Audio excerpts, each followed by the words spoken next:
Yeah, what's the death So heat the for death women's heat, 8? death heat for the women's 8, man, I I think it's think that heat. there's, I think it's it's 2 or 5. It's 2 or 5 because 2 has Hiltz, Mo, and Green, but then and 5 Martinez. has, oh, and Martinez, sorry.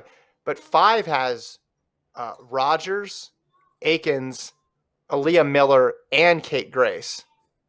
So you got 2 women there, well under 2 minutes. So I don't know. I'd be open for persuasion here if you think it's 2 over 5, but it's one of those 2. Well, the interesting thing about the women's 800, there's 5 heats. Only top 2 qualify with auto. Yeah, So yeah, it's tough. you look at that heat 2 with a thing Mo. I know like we need to not like give a thing Mo like the young she's going to get knocked out in the first round treatment that I've been saying earlier in the year. But could you see a situation where this is slow and it's just a weird situation happens and Green and Martinez go 1-2 and Mo is third? No, No? I don't. But I do see us. No, stop trying to make it so a thing Mo does not qualify out of the first round. Let's just stop. I could see a situation where only 2 go, and you're right. This is not the men's 1500 where basically everybody skips along into the semis. You're dropping a lot of people in the women's 800, right? Because you're going all the way down to, if it's 2 plus 6, what is that? That's 16 people. So you're going. You're dropping a significant amount going from the first round to the semifinals. So that's why I say 5, right? Heat 5 is tough because if that goes slow and you have Rogers, Akins, Miller, and Grace, those are 4 people obviously that can be finalists, no problem, and a couple people there who could make the team. That's a tough draw there too. What about the men's 5K? Yeah, men's 5K also has, I think, a death heat. Bring it up on the screen. I think heat 1 is the death heat because you have Tier, True, Fisher, and Kincaid and Jenkins all in that first heat, whereas the second heat does not have that much strength, I would think. Like the second heat just has Chalimo. Is the only like Emmanuel Bohr, I guess. But after that, it's like nobody. Right? Hawker, it's all like college kids. Are you assuming Hawker scratches? Okay. Hear me out.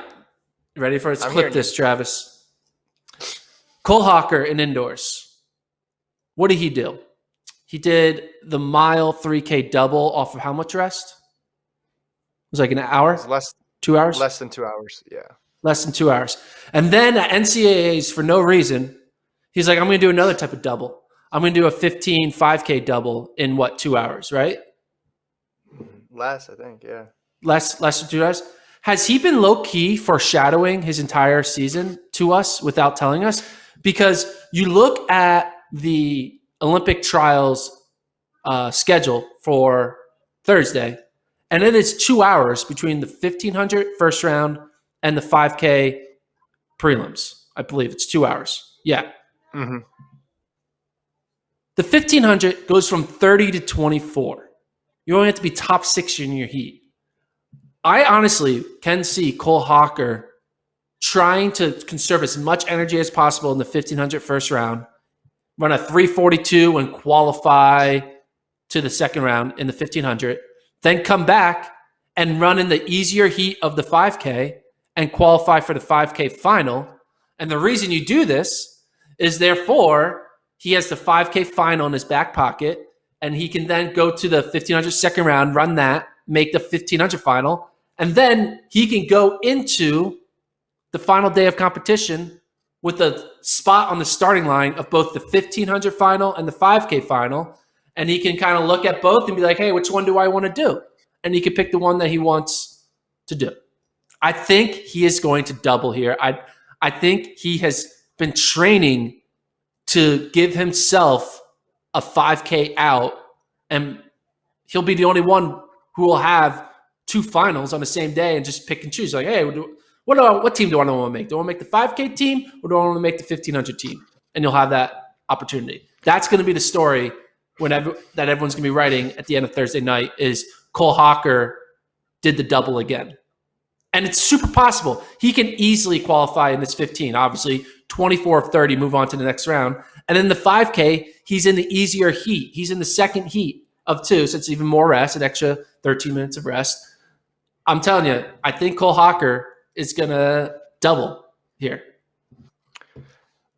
The bad news is the actual double isn't possible in terms of the finals because they start Correct. 40 minutes apart. They start 40 minutes apart. So by the time he finishes the 5K, he'd be down to about 27 minutes apart or 26 minutes apart. He'd just stay on the track basically and maybe walk a lap, get some water, and then wander over to the 1500-meter start line. The semi would be what would be I don't think you're wrong that he could qualify in both given his set of skills.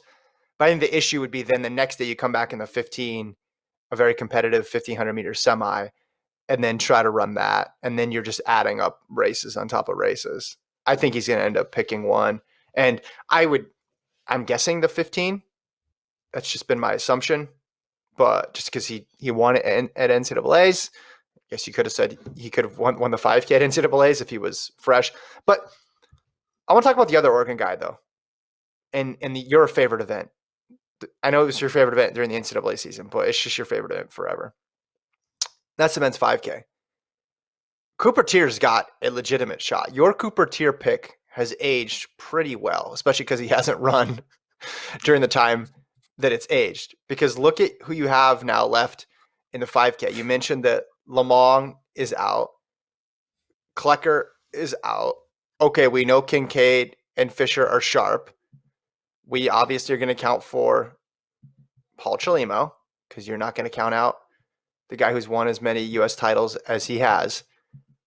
But then where do you go from there? Who do you feel great about being faster than Cooper Tier? You have Ben True coming back from that 4th place finish. You had Jenkins, who DNF'd the 10,000. Bohr, I think, could make some noise. But Tier, at the very least, is going to be in it.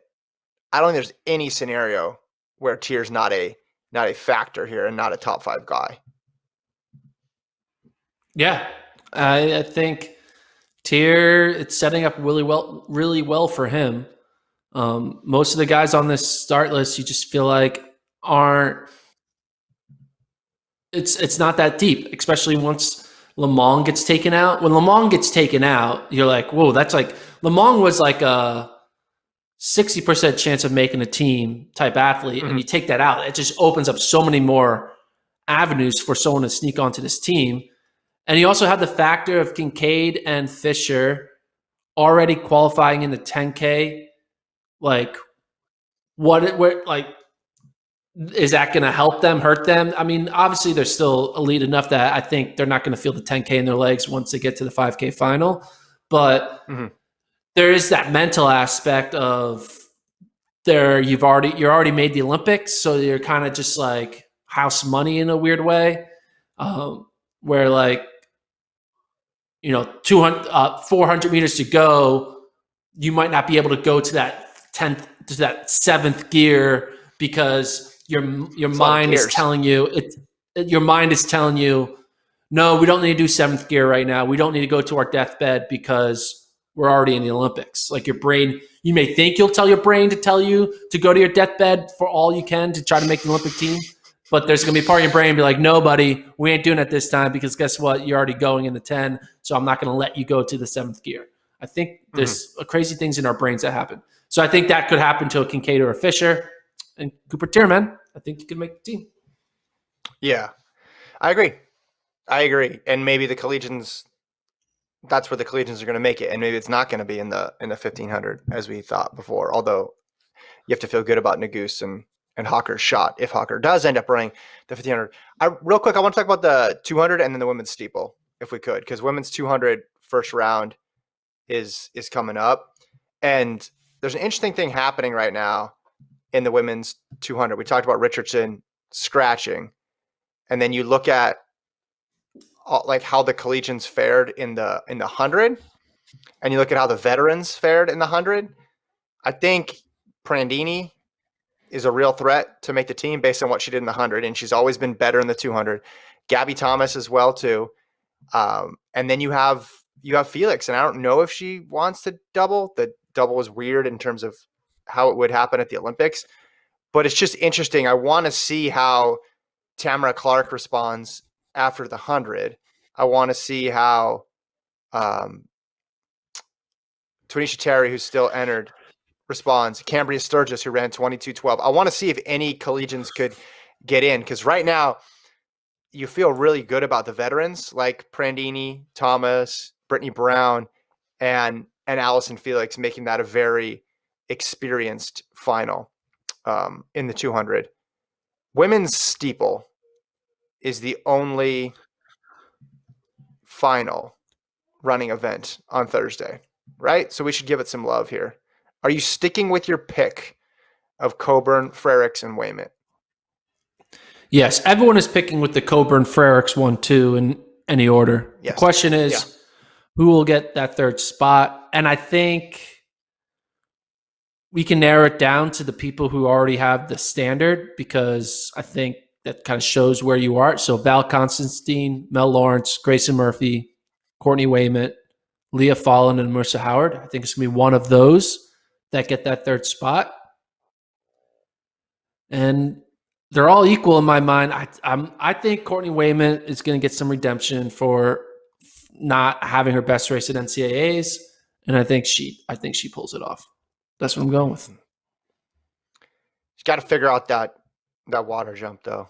It threw off her rhythm during NCAAs, and it didn't look great in the first round either. I think she's got the ability to do it, but that's where the technical elements of the event come in. I thought Fallon looked really strong, running low 920. I thought a 920 is going to go after Quigley pulled out, but then seeing how many people ran 920, like Grayson Murphy drops a 925. How many people ran like mid 920s? You think one of them is going to break out and run a high 9 in the teens? This event has improved so much, and obviously why, because you look at the people who have competed in it, and they just have taken it to another level and upped their game with Coburn, Frericks, Quigley, Simpson, et cetera, et cetera. So yeah, Leah Fallon is the only one of that second tier group that has broken 920 in her career. Yeah. She's run 918. So yeah, Fallon could be the person who could kind of find a way to put together at the right moment, maybe get a new PR, run 917 and make the team, and be a good starting first year for Dathan Ritzenheim to get both Leah Fallon and Joe Klecker on an Olympic team. There you go. Get that. Say, coach of the year, maybe. Gordon's coach of the year rankings. He'd move up. Coach of the year rankings. There you go.